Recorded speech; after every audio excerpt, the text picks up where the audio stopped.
காங்கிரஸ் திமுக அலையன்ஸ்ன்றது கிட்டத்தட்ட 20-30 வருஷமா இருக்கிற அலையன்ஸ், புது அலையன்ஸ் இல்லை. நாங்க இப்போ சீட்டு ஏற்கனவே நாங்க 14 நிக்கிறோம், 16 காங்கிரஸ் நிக்கிறாங்க. அதை பத்தி எல்லாம் உட்காந்து பேசுறதுக்காக தான் வந்தோம், வேற ஒன்றும் இல்லை. மற்ற எல்லாம் முடிஞ்சு போச்சு.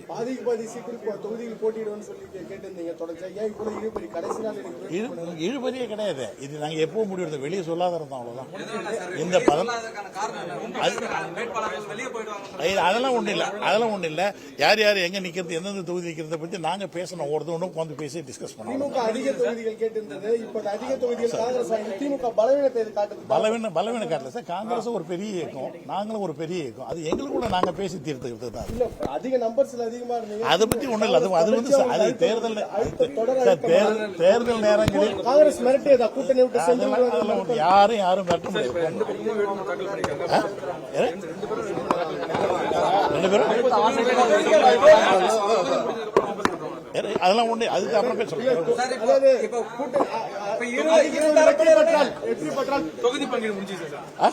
எல்லாம் முடிஞ்சது, எல்லாம் முடிஞ்சது.